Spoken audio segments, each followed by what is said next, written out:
UFC 174. We're pretty sure it's in the books, and the World Cup is going on, which means it's time for Verbal Tap, the show that proves fighting is way easier from outside the cage. With me, the man that thankfully knows more about soccer and the positions, Raf Esparza. Raf, how are you doing this evening? I don't know why you're trying to bring the World Cup into this. I'm gonna do more than that because I have issued a challenge to you. We are going to come up with our fighters that make up the soccer positions. Am I using that phrase correctly? Called positions, you idiot. No. Perfect. Hey, I didn't play a lot of soccer. We didn't have it much. But here's the thing. You threw it at me. This is why I'm mad. You threw a challenge at me no less than 5 minutes before we're about to record. And you just go, hey, Raph, I thought it might be fun to talk soccer before we do this. And I go, okay, that's great. And you go, I've already picked out who I would have on my team if we were to draft UFC fighters or MMA fighters as a soccer team. Would you do that? And I don't mind. I can pick fucking random fighters, but it's a sport that I love, so I actually want it to be good. So I'm sitting here with scratch paper trying to go, I don't think they'd make a great power forward. Oh, man, I don't think this. And meanwhile, Kevin's over there going, how do the formations work again? I'm like, oh, fuck you. What are the positions? It's like a 3-4 something. There's 11 total. That much I know. Good. Okay, well, do you want me to go first, or do you want to back and forth this? What do you think? Whatever. You go first. Okay, well, I have a 4-4-2 setup. That's a terrible setup. I thought that's what you said was the... No, I lied to you.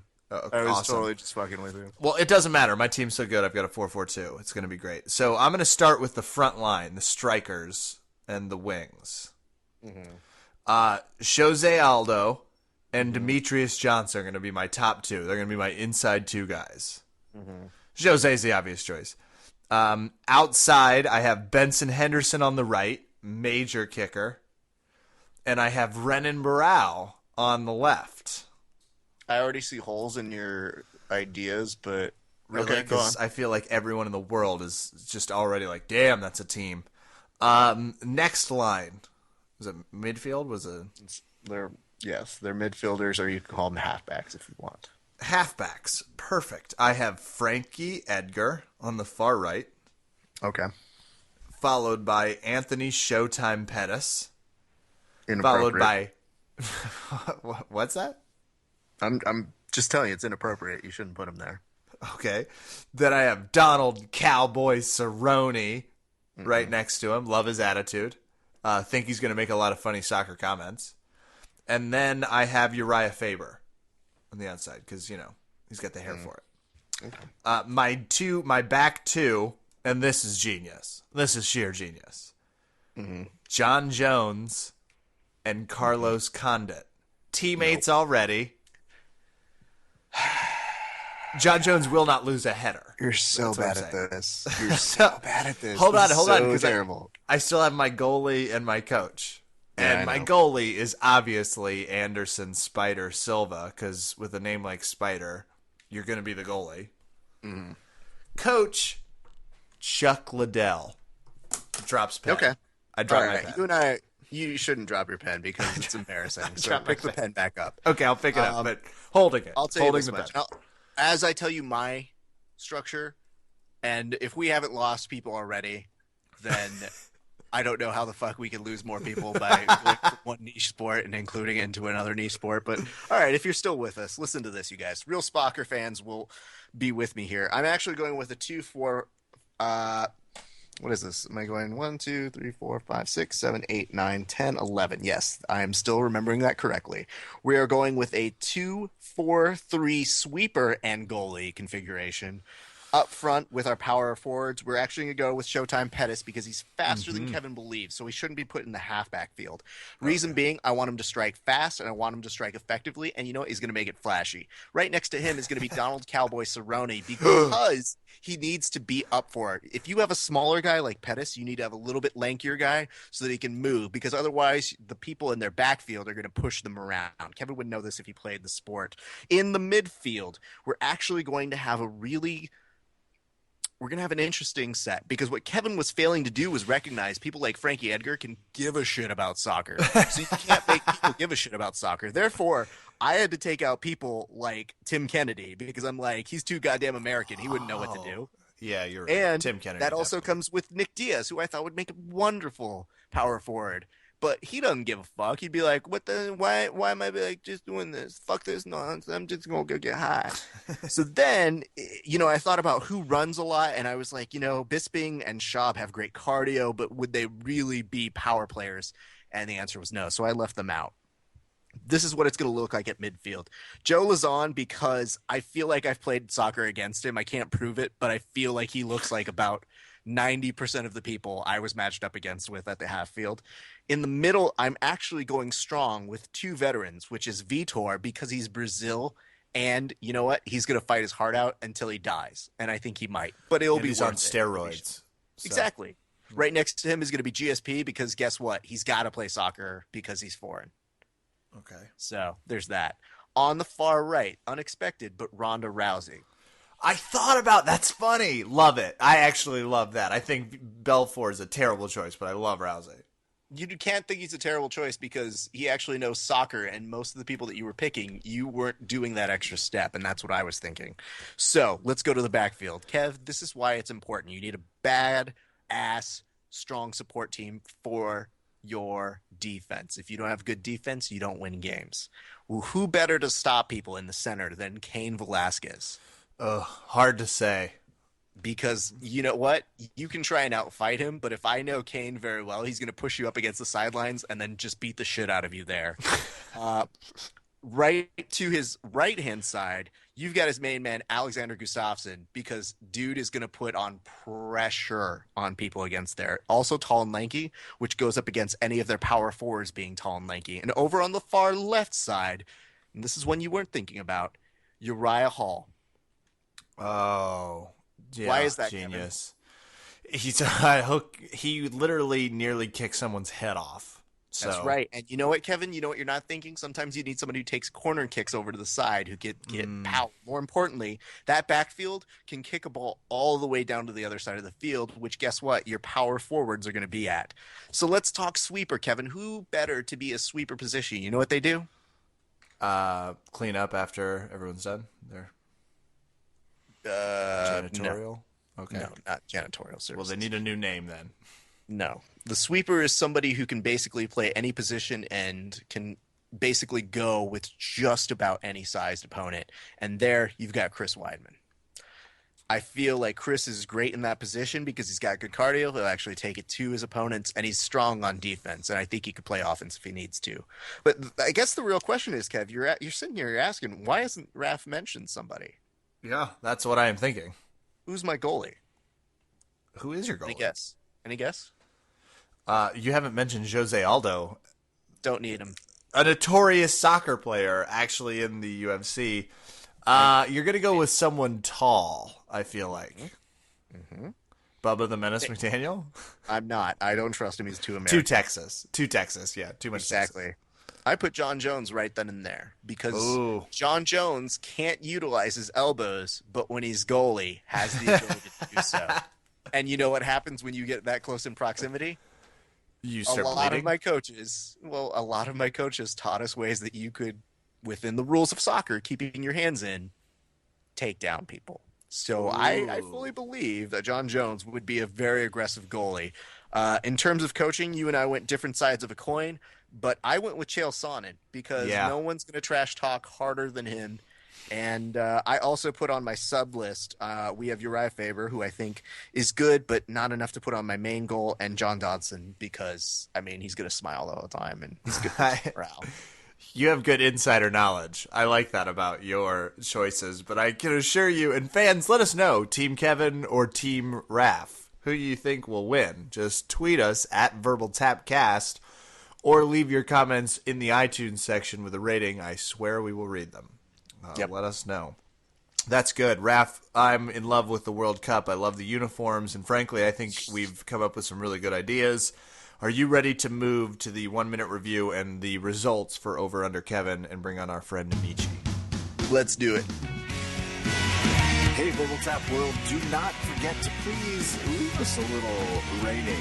and iTunes. That's where you're listening. And follow us on Twitter at VerbalTapCast. We love you. Verbal Tap fans, stop emailing us demanding that we bring back on BJJ Training Journal's Amici Akbom. Look, we were already going to do it. So just ease up on the GD fan mail here with us. The guy that's revolutionizing how you record your moves and keep your game stored.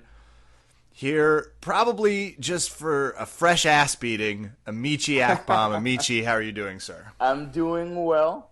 Nice to chat with you, gents, as usual. You're getting the Warrior Award because you just got back from Vegas. Yeah, man. Like 5-hour drive.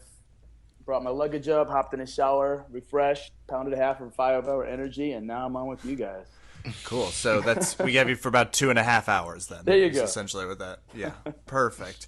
Well, we're going to start with, I think, what's fresh on everyone's mind. I mean, the World Cup's number 2. Number 1 is Raf's world famous 1-minute review of The Ultimate Fighter. Raf, are you loose? You limber? I am. Amici, have you watched any episodes since we've last spoken? I have not. Perfect. Let me paint the picture for you because things are getting pretty on The Ultimate Fighter. Let's just say that. Okay. Well, if you're good to go, let's start this beast. I'm obviously going to start the clock, though I don't even know why I would. It's always so on point. Warning. This is the 1-minute review of The Ultimate Fighter. Brace yourselves, because here we go. Previously on The Ultimate Fighter, Gutter hates the Irish, Fat Pat had a major upset against Team Penn's first pick, and Dana hates fighters who don't finish the fight. Today, Eddie Gordon takes on Mike King, and BJ doesn't want to see another one of his teammates get knocked out of the tournament. The Ultimate Fighter? Mike King sees this as a war, but Eddie Gordon sees it as a one-sided ass-whooping. Ruh-roh, Mike King is not amused by people leaving out their dishes and decides to go the passive-aggressive route by leaving a note to the red team to kindly ask them to stop doing that. However, Josh thinks they're probably just doing that to get under his skin, and Eddie Gordon deduces it was a long-haired woman who left that note, saying that he leaves the dishes out because it actually goes to practice. Sick burn? Eddie says he's protesting washing dishes because he's a child and he thinks that that's a really cool thing to do. The next day at practice, Eddie Gordon got into the sport because of a bet and Chris Weidman, and he says that MMA fixed the void left in his life after college football. Also, it doesn't matter what he does, he wants to be number 1 in life. Except at washing dishes. Apparently he's real okay being a loser at that. Frankie then decides that to beat Mike King, he must teach Eddie Gordon to be even better at Mike King's game, mainly the clinch. Meanwhile, Mike King says, "Oh yeah, Eddie Gordon, I see your football backstory and raise you. I knocked out a dude in my first pro fight that made me want to become an MMA fighter." Mike also tells us his strategy to beat Eddie Gordon. Move a lot! Coleman makes an impassioned speech to Mike King to try taking Eddie down further than actually standing and banging with him, which everybody thinks is a bad idea, including BJ Penn. "Oh, yeah, he told me he wants to knock Eddie out, and I strongly advise against that." And then he's all like, "Nah, bro, so now I'm like very confused. What do I do? Do I take credit for leaving him alone, or do I not take credit for coaching him lethargically? Conundrums." In a coaches meeting, the coaches confide in one another, saying that Mike King cannot knock out Eddie Gordon. Back from commercial break, it's time for the coach's challenge, kayaking! Or, as Frankie Edgar points out, you give the coach from Hawaii a kayak challenge? How about giving the guy from Jersey a competition that's fair to him? How about a "you think you're better than me" competition? Dana, this is my favorite part of the fucking season, where all you jerk-offs who don't do anything in the cage can do nothing and watch your coaches embarrass themselves for a fucking change. Hey guys, did you know that Dana White is a magician? Because he can turn an ordinary recyclable bag into $10,000 of cash money. And the players get $1,500 if their coach wins. And they're off! BJ makes a strategy of just getting in front of Frankie's kayak and getting in his way. And no amount of editing can make this competition look remotely close. BJ's kayaking makes Frankie look the way that Frankie's boxing makes BJ look inside of the cage. And BJ tells Frankie, "Nah, shame, bro. This is how my ancestors made it to Hawaii." Back from commercial, and it's fight day. Frankie tells the camera he just wants Eddie to understand the crazy shit they yell out during the fight that are secretly combinations they want him to throw during the fight. As Diego barks and then says, "Oh, there's no way Eddie's gonna lose. He's gonna tear him up, yo." BJ says that the game plan is for Mike to either listen to him or lose. Hashtag foreshadowing. Dana in the cage. Blah, blah, blah. You're the first worst fucking season ever. 2 rounds, maybe 3. Don't suck. Round 1. Frankie starts yelling out other combos to Eddie, like B3, C8, and A5. I can't tell if he's coaching or playing a game of Battleship. The fighters are circling one another, and the action is tepid. The excitement for this match is what one might call containable.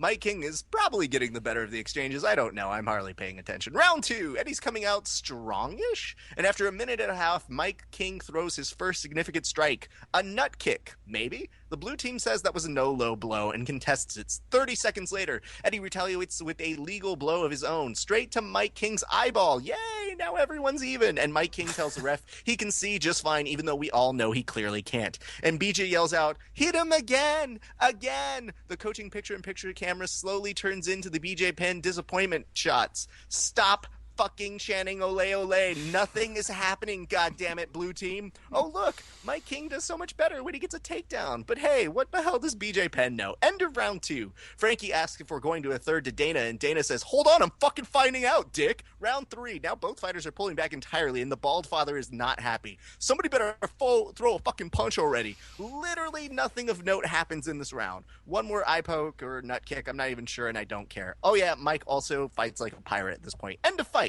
Dana, I'll give it to fucking Mike King. He got his eye gouged and he still fought. But that's about it. He and fucking Frankie are still fucking terrible. And Mike apologizes for fighting a subpar fight with only one eye, with the grossest looking eye in a talking head this side of Bubba McDaniel. The next fight is Chris Fields and Matt Van Buren, who have one of the worst fight pose-offs in recent memory. Next time on The Ultimate Fighter, Matt says he doesn't like Chris because Chris always talks shit. Wait, the man nicknamed Gutter says that? Then after Matt and Chris fight, Dana yells at everyone for sucking so much. Next time on The Ultimate Fighter. Woo! I have a confession to make. I have to mute my mic every time you do that. Because, dude, your BJ's, like, oh, wow, that sounds different. Your BJ Penn, let me finish that. There we go. Is, dude, kills me. And I'd laugh and ruin every single bit with that. Dead on, man. Raf, 1 minute, 6 seconds. Kev, did you start it when you were talking? I might have. I made an error. I mean, it's obviously my fault. Like, there's no way you went 1 minute, 6 seconds. Start. It can't start when you're talking. That's just not fair to me. You know what? I'm going to put a note right next to my stopwatch for next week. That's really helpful. So I did see this fight. Raf, where are you on the... What does it take to get a fight stopped, like, in an eye poke situation? Because I thought that was the definition. I mean, so jabbed the shit out of it. When you get poked in the eye and you're the ref, you just go, can you see in it? And if you're the fighter, you just say, uh-huh. Oh. And the refs go, well, there you go. I wish my SATs were like that. Did you get it right? Absolutely. Oh, cool. Well, then fuck off. Let's just move forward. His eye was, Amici, to give you an idea, it looked like an additional butt cheek. It was so folded over. Like, his eyebrow was touching his lip, practically. Did they do the finger thing, or that can you see my finger? And it's pretty much along the fighter says, yeah, they just trust him. Not that they showed us. I'm sure that they, quote unquote, did it, off camera, if you would. Yeah. But, like, Mike King was literally just lying to these people right out and just being like, oh, yeah, I can see. And everybody there is just looking at him like, the fuck you can see with that eye right now. But, to his credit, Dana is right. He did try to continue fighting a fight plan that no one advised him to do. I mean, on a 50-0 vision scenario. Real quick, weirdest fight face-off you've ever seen? Mm-hmm. They, put their hands up like they're about to start a capoeira match. First of all, say that again. Capoeira? Capoeira? At this point, it sounds like you're saying Captain Crunch for all you know. But, no, when they raised their hands, it actually looked like they had the gesture of, I'm double fisting better than you are. Oh, no, bro? Me. Almost rehearsed too, because one of them, they both went high. Yep. And when do people ever Yeah, the Ultimate Fighter. I wish Dana did talk to the fighters really like that. Like, you're obviously doing some subtext, but I swear to God, ratings would be through the roof if that's how he really talked to the fighters. I'm pretty sure that Dana and I would have a great conversation. I'm sure in public he'd like pull me aside and chastise me, and he'd be like, "This is fucking terrible what you're doing. I don't even fucking say these things." So and then in disrespectful. private, he'd be like, "Dude, let me tell you something. That was so fucking right on. That's exactly." I was rolling. Yeah, I think he would laugh his balls off if he heard it, because he'd be like, "Yep, that's exactly what was going through my mind." Can I also pitch them that? I bring Rafa Esparza on to just sit there with Dana and rewatch episodes for like a behind-the-scenes take. I think that would be a really, do it.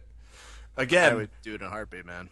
way more interesting than the product being put forth currently. That's we can't wait for next week. Are we to the semifinals or quarterfinals? This is the last Fight. Yes, for the Yeah, preliminaries. I'll just And tune then- into the podcast and. Yeah, we'll take care of you. buddy. That's what I advise. Man. I don't want to give too many spoiler alerts away, but at this point, Dana White has gone on his rampage of being like, worst fucking season ever. You guys are fucking terrible. And it's kind of demoralizing that he's telling them that, even though he kind of gives an excuse. This is the thing I don't understand, because I think they tape Dana White's reactions after the whole season's been recorded, so he always sounds like he makes the most sense. Like, Okay. ever notice how Dana's not I completely did not know that. 100% wrong? Whenever he's talking about somebody, he just goes, I see this fight going one way, or it could go this way, which is not one or the other. It's like Dana's always playing devil's advocate because he doesn't want to say controversial things or be wrong. And when he is wrong, he's wrong like once a season. He's like, I didn't think that guy would win, but everybody else I called straight down the fucking line. I bet he also struggles a lot. He probably does it over like the course of 2 days, so he's in a shitty mood by like hour 6. I mean, I wouldn't doubt it because he's in the same fucking black shirt that he's always in, and he's got the same, like, the way that they have you rephrase the sentence that you're asked in reality TV, where they go, Dana, what were your feelings about this fight? My fucking feelings about this fight were that they were fucking terrible. And then, you just kind of laugh because it's Dana White being angry. Well, tune in next week, folks, as Raph finishes out the prelims, and we will move to the quarterfinals, dictated by the show's pace, not our fault. Probably a minute 6 seconds. Beautiful work, Raph. But I'm ready for the big reveal.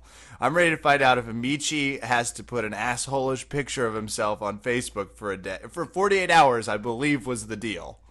It was for 24 hours. Oh, and, 24 hours. And, I mean, you have to distinguish more a-holy than my standard face picture. But, yes, different nonetheless. Yeah, a face tattoo of... Yes. But we'll find out, because I also might Whether have or not to. you have to or I have to, we'll find out results Yeah. now. Kev, you're a little more braggadocious than you are normally. Where are you at right now? I feel pretty good because I called some serious. First of all, if you had listened to me from a gambling perspective, you would have finally won money. We'll talk about how controversial some of those wins were as we get into our fight coverage, but that is not the game. And frankly, I think the fact that Bang Johnson won Fight of the Night, and I was so enthusiastic about Bang Johnson, should single-handedly pass me through this round. Can you also reveal why you were excited that Bang Johnson was Fight of the Night? Because it's Bang Johnson. Because you're fucking 10 years old? Is that why? Yeah, on a good day. Like, on a great day, I'm 10. On a normal day, I'm 7.5. All right, Amici, what are your reactions to Kevin? Now, mind you, Kevin's not smart enough to actually count up the numbers. You. Right. Well, in full disclosure, I did not see the event, nor do I remember my picks, except for there was a guy whose name sounded like mine that I chose, and that I picked the guy who throws rocks. And you were correct. So let's talk about that real quick. We should reveal this to everybody listening, because we did a great job amping up this fight that I think we collectively had about a 3 out of a 10 on the RAF scale of excitement, which 10 being the best. So to everybody listening, 10 being the let's do Oscars. right? Yes, 10 being the Oscars, which I fucking love. But let's reveal this. Please, in the next 3 seconds, say I if you actually watched this event. And go. Okay, that's what I thought. Nobody Are we here going on this three? conversation There'd be a no. actually watch the fights. I'm going to start with Kevin. Why didn't you watch the fights? Well, first of all, there was no way I was purchasing it. So that was a deal breaker. And I went to a housewarming and I tried to swing by at around 10:45 to my bar that watches them. And they had been having World Cup parties all day, and the guy just looked at me also with a 3 on his face and was like, so we just didn't buy them. I mean, and he just kind of gave me that look like, would you have? So, okay. And that's why I didn't watch them. Between the two of you. Amici, why didn't you watch it? I mean, I'm assuming Vegas was somehow in there, but you had all of the opportunity to watch it. I was actually at a conference, even if I wanted to watch it, I couldn't have. But I mean, if I was somewhere where it was playing, I would have watched it. You know, I mean, well, it was, if a bar was there, a friend was having, I'd go over. But this isn't one of the cards I would go out the way or pony up the money for. I'm not interested. This is kind of where I'm at as well. And I'll do full disclosure. It was one of those, my family always plans that time where they want to see me and I got to pretend to like love them and all that. So they called me and they're like, we want you to do the 14th. And I go, oh, it's a UFC night. Usually. And then I looked at the card. I go, it's not worth it. Yep.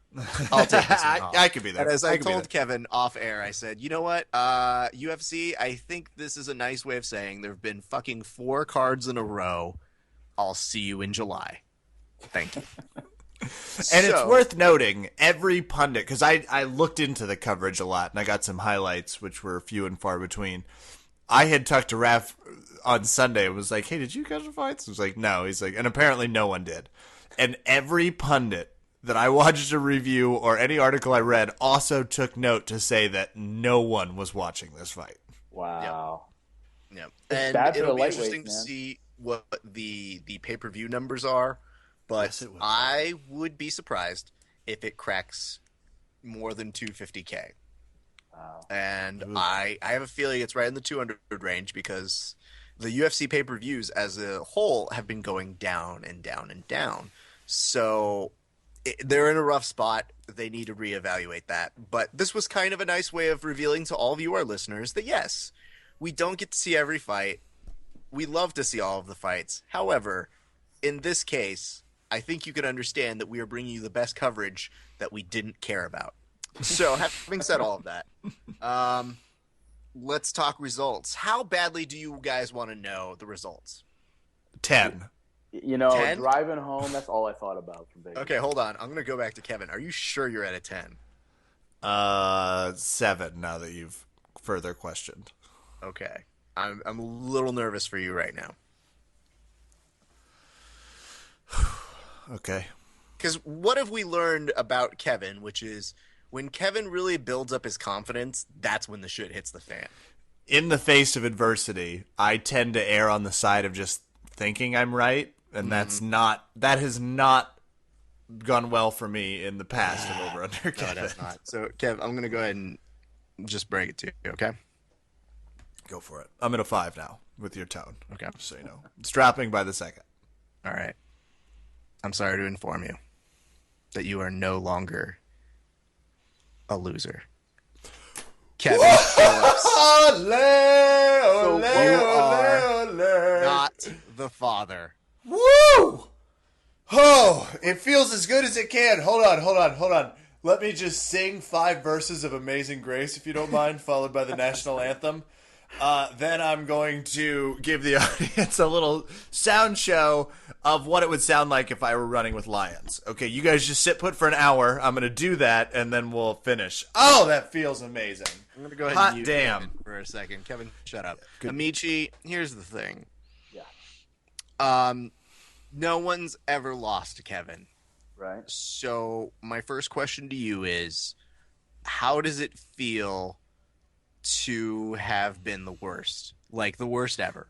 Well, a couple of things. First off, before I concede this, I'm going to have to, check the stats myself. Okay, go ahead. But in fact, if I did not win this round of Over Under Kevin, then the joke's on you two. Why is that? Because think about it, like, who's going to remember? Oh, yeah, I won Over Under Kevin. I won this time. I lost that time. No one really cares. But in the history of the Verbal Tap podcast, who was always going to be the first person to ever lose at Over Under Kevin? That's I'm true. going to explain to you why that's not as good as you think it is. Dog. Understand? Mm-hmm. Me, number one, always. So Okay. I'm just making a note to call my tattoo artist because I want to have Amichi's face put on my shoulder. I will Today's date. put this up because, for the most part, Amici, I do like where you're coming from. This is the kind of talk that a person says before they get put into a committed house for insaneness. But Amici, I feel for you because you will always have that distinction of being the worst. Kev, describe to me the best feeling about winning a game that you should have won at least once out of the other multiple times that we've been doing this. Texting my girlfriend to go buy champagne as we speak, Raph. I'd say it feels a lot like the Spurs do, and if someone could just send them an email, I bet they would probably put me in the parade. Oh, I feel 20 pounds lighter. Can I reveal this? And this is absolutely 100% true. I felt like celebrating with Kevin when he won. But, I came into this thinking today, I was going to be like, congratulations, Kevin, you won. But then Kevin went and he did his thing, and then I just said, I don't want to celebrate with him. I want no part of this. It's not that big of a deal. But to Kevin, it is the world. So congratulations, Kevin, on finally winning. Can I make some thank yous? No, you can't. Okay, absolutely fair. not. I wouldn't So let me either. let's talk about the actual event because we'll get back to the bet and what Amici has to do a little bit later. But from what I've heard, and I'll put this out there to you guys, the first article I read about this was Demetrius Johnson's performance was so strong that people in attendance left early. Wow. I saw this as well. They also showed a clip of it. Apparently, he was commanding by such a wide margin, and they were so sure. And this goes back to my lightweights are made of rubber. We know no one's getting knocked out. We know that. Right. So yeah, people started to take off. The place was a quarter empty by the time Bruce Buffer called the name. However, Kevin, you can say that all you want, but he at least gave you a finish, did he not? Yeah, I mean, last fight he won via kinda knockout. Okay, but at least with this one, it was so dominant that you don't question how good he is. Am I right on this? You don't get any question from me about how good Demetrius Johnson is. I think his division is shit, and I think his solo dominance over it, and no one's really ability to make him bleed or test him just says they got to figure something out. Maybe it's time for a super fight. I don't know. Just let's make it interesting. When was the last time you were excited to watch Demetrius Johnson fight? I don't know because I'm not you. And whenever I talk with you, you take on this really I know fighting. Let me tell you about these little guys. Where in my brain, I immediately see you in a ring fighting with these little guys and them knocking you out and making you the example. And First I'm of all, absolutely certain that's what would happen. What you just said, Amici, do you find that more entertaining to watch than the two little guys? If it was a little guy beating up on a less skilled 200-pounder? I can tell you, man. I feel. Kevin took a second to think about that. He's like, "Wait, how fat am I right now? What am I going to review?" I know I've done my Weight Watchers points. I've been so good. I can say 200 today. I can say. What am I currently walking at? Yeah. I feel bad. I want to support the sport. I want to support the lightweight guys because they're athletes who work it hard. But realistically, man, it's just not as entertaining when that. Because the thing about mixed martial arts is there's so many different variables and interesting. But once you start eliminating those variables of a finish, it just takes away some of that wow factor. And it shows it's that dominant and people are walking out. When's the last time you saw people walk out of an event? That's crazy. It is crazy. Title fight. Yeah. The thing that's craziest to me is people paid to go see that and then they leave early. So it's not like they were given a surprise on how big he is Well, Like, maybe they papered it. Who knows? Maybe they've had UFC enough time to know that.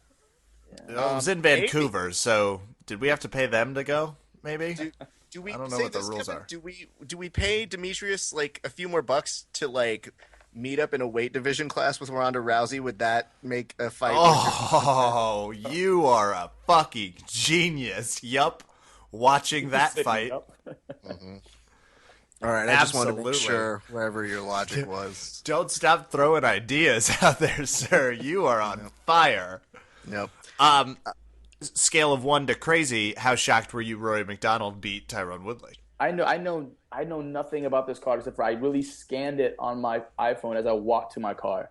I had no idea that. Was he dominant? Was you it a were quick telling finish? us that you felt that Woodley was going to have this no problem. I did. But he also had a huge challenge in Roy McDonald to the point where the fact that he was recently after kicking Carlos Condit and saying, okay, he should already be at a title fight, and then getting worked and looking overmatched Oh, really? from the highlights I've seen. Wow. That's basically where it was. So did that shock you at all, or is this shocking you now? Because I'm assuming we're breaking this news to you. You are breaking. Yeah, actually, I mean, I'm not all that. Surprised. I picked Woodley, but I mean, obviously, Rory McDonald's a beast, so I was not necessarily surprised that he, won the fight. But I didn't think he could work like that. That's yeah, I guess Rory's the truth. That guy, man, when he shows up, he shows up. But sometimes, you just expect greatness from the guy, and he shows up lukewarm. And it's easy to be armchair quarterback and say that type of stuff, but I don't know. Yeah. Kev, where were you at with Rory in the post fight? Oh, God, I can't wait for you to watch it because I want to hear your Rory impression. It was the most unenthusiastic. First of all, he won via decision. He won commandingly with strikes. 97 total strikes, 49 significant to 38 and 26 for Woodley. And he had a takedown. Woodley did not get credit with one. Rory was on the podium, and literally this is how he was talking. Just like, I think it was my most dominating performance of my career.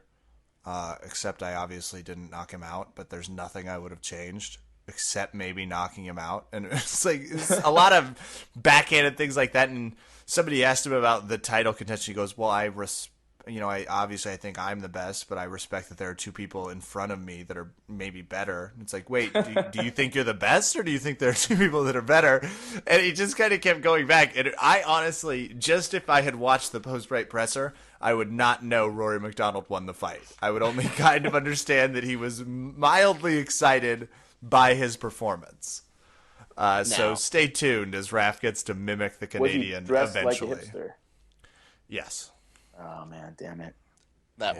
I know that's the real hurting blow to you, Amici. Yeah. Kev, tell me what you read about Ryan Bader's performance. Nothing. I didn't see a thing about Ryan Bader. Everyone was apparently this was not a great. I guess Raphael, by the way, throw in the theory, did not show up to fight. So it was one of those. Here's the problem, though. I wasn't watching it, so when I don't support them, it is hard. So I'm very consistent at like 100% ish, plus or minus, 20. I'm at a very consistent winning streak when I'm watching a Raphael and supporting them. So I'm very sorry, Mr. Cavalcante. I will try and watch your next one. But was this a shocker? And I did hear more about this. Andrei Arlovsky defeats Brandon Schaub.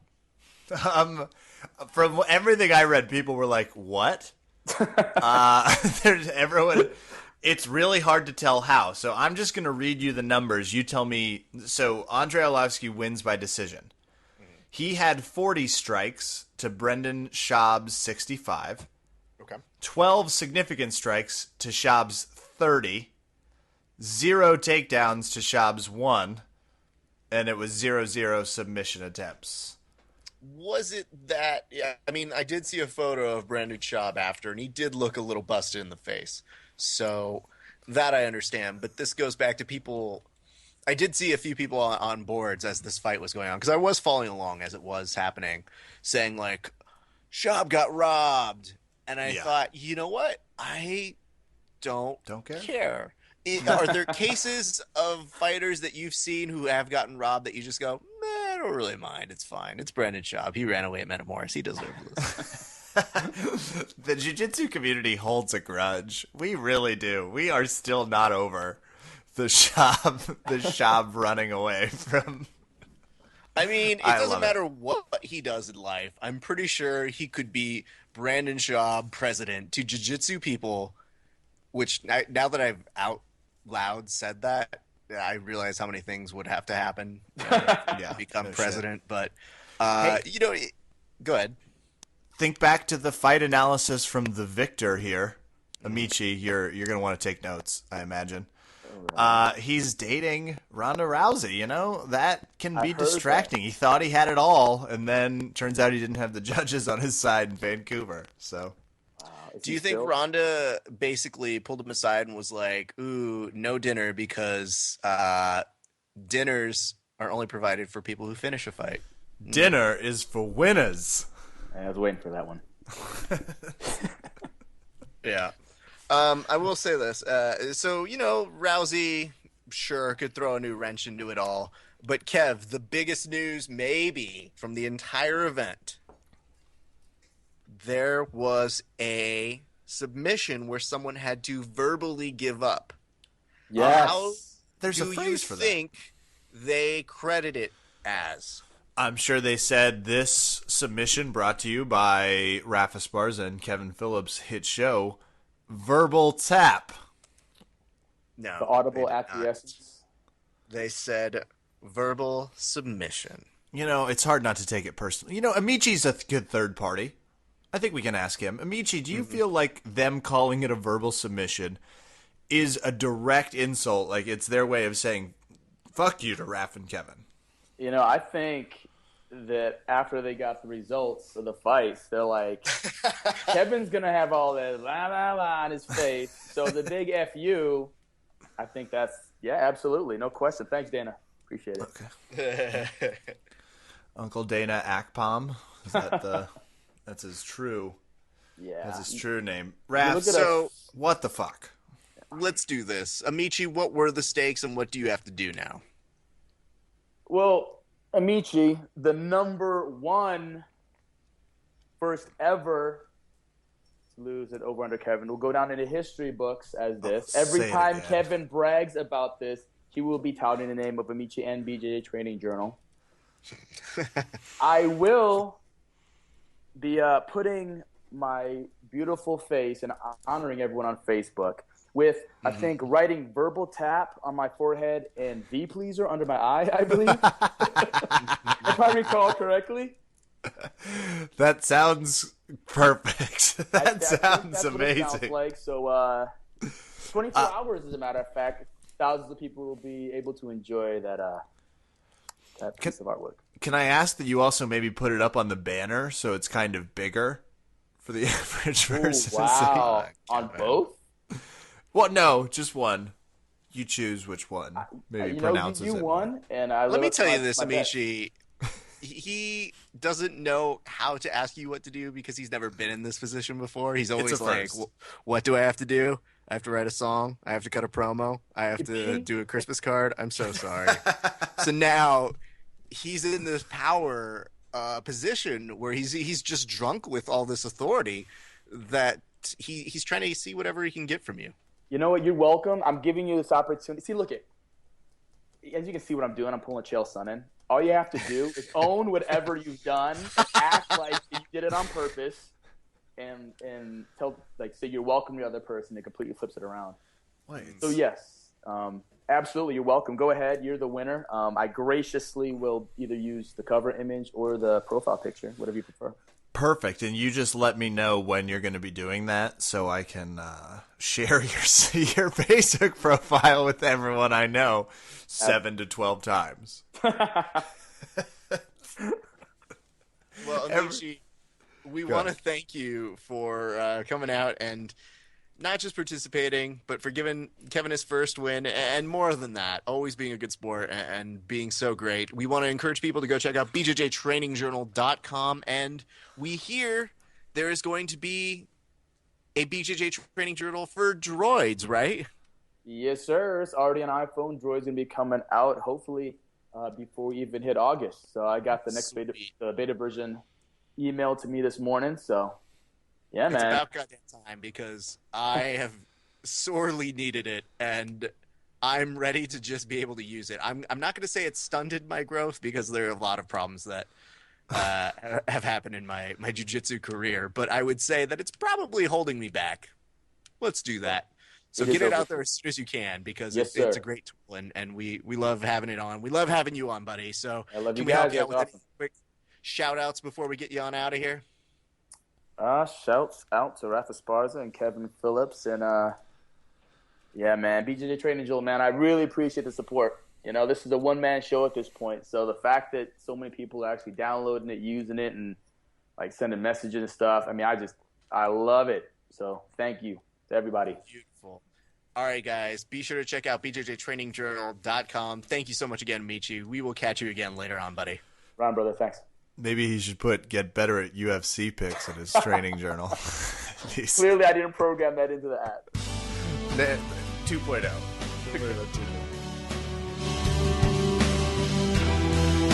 Michi just New York. Meet New York. perfect. George needed a bag load. Hey, Verbal Tap fans, you're getting a nice punchy episode. Raph is wanting to train. I just got done training. We fit a nice window in here. We're really making it happen. We've given you World Cup schedules, but most importantly, I have climbed the mountain, Raph. It's me next to tall Jesus. Just standing there, arms wide, looking out over our accomplishments. Oh, feels so good. I feel like I can go swimming. Probably not, if you want the truth. But you don't have to listen anymore, and neither do the fans. Why does this mean so much to you, Kevin? Is I've it that lost- you have so little in your life? Yeah. Okay. Sure. That's one. Okay. That might be, yeah, that's mostly it. Is that it? Okay. It's just, you really thought I had to win one eventually. Sheer luck would say. Finally, the stars I came did together. think that at the very beginning of this. Then after the 5th time you lost, I said maybe he might not win one of these. And it was close. It was a very close contest. It came down to 6-4. But, it was one of those things where, like I said, I was initially happy for you, and then I immediately regretted thinking that you would be a gracious winner in the least. So Ref was like, moment of weakness. I'm no longer happy. Hey, it's time for shout-outs. I will go first. Hey, Nick, great lesson tonight. He's been really helping us with some foot attacks. Andrew, who has been really helping me understand more soccer terminology, and arrived just in time to tell me tonight USA won, which was very helpful. Great training going over on BJJ and MMA Academy out there in Chantilly. Do not forget to head over to BJJ Finder. If you're traveling, which we know you are during the summer, you're looking for a gym, you're trying to find one. How do I find one that's kind of like me and gets what I'm looking for? Well, you just go to BJJ Finder. You plug in your zip code. It's that easy. You're going to find Yelp reviews-esque that will tell you from fighters which gym is the one you're going to want to go train and get that frustration out. How many barbecues can you go to before you choke someone? That is my question I pose to the viewership. The answer is maybe 1.5, I guess, depending on who you're going to see. DJJ Finder, download the app, head over to bjjfinder.com, use it, of course, to Amici for just bowing out and taking it like a champion, prison style, letting me roll right over. That's all my thank yous and shout outs. roll right over like prison style. Are we hearing this right? It was prison style and just rolling right over. And maybe it's because I've been watching a little Oz. Prime has HBO shows now, and it's not been good for me. This got weird before it got better. Are you done? I'm done. Okay. Thank you. I wanted to make sure I was sparing our listeners from whatever dark alley you were about to take them. But thank you. Hey, everybody. I just want to start by shouting out Valley Martial Arts Center. Mac. I also want to thank Andrew Correa because he hit me up and he was like, I think it's time you learn the Barato Plata. And I was like, do I have to? Hey, that sounds like really something that's hard. going to hurt if you try to apply it to me, and I think I'm too stupid to know how to do that when I'm actually practicing it. But hey, to each their own. So he has given me a verbal contract to come and teach me that at some point, Kevin. So there is that. So thank you, Anna Correa, and thank you for the wonderful soccer posts. I'm a huge soccer fan, so I'm the most excited right now to be able to watch all of the soccer. So go World Cup. Oh, Valley Martial Arts Center, you guys are great. I already talked about you guys, but I want to talk about my good friend Marcus Caval, who is having some great set of seminars. There's another one going on over at the world famous Gracie Barra in Encino. It is going to be with Waldo Zapata, who, if you guys don't know him, please look him up. Very awesome seminar that he's conducting over at GB and in Encino. So please make efforts to go see it. It is on June 21st. It is from 1 to 4. It's $29 for 3 hours, which is awesome. And for the level of instruction he's providing, I would highly implore you guys to go check out that seminar. So please go do that. And let's do one last one over to the good folks over at Glory Kickboxing. I will be on scene next Saturday reporting live. And we'll have some stuff to bring back to you guys after that event, which will be real fun. So stay tuned. That's awesome. Yep. Hey, Raph, which of us has more soccer-like hair? You have longer hair, but Yeah. I have brown hair, which is always short, and I look like a soccer player. But I've also been putting a headband in recently, so... No, you look like a tennis player when you do that. Like, more specifically, a lesbian tennis player from the 80s whenever you put one of those hairbands in. Well, look, goal accomplished. That's going to do it for us tonight here at Purple Tap. I'm Kevin. Thanks for listening. Good night and good fight, you guys. Like a lesbian tennis player in the 80s. Thanks for the caveat. You're welcome. I don't have the size of those shorts. I was like, don't set me up for that unless you really want the answer. So it's like I could have been sitting on that one for ages.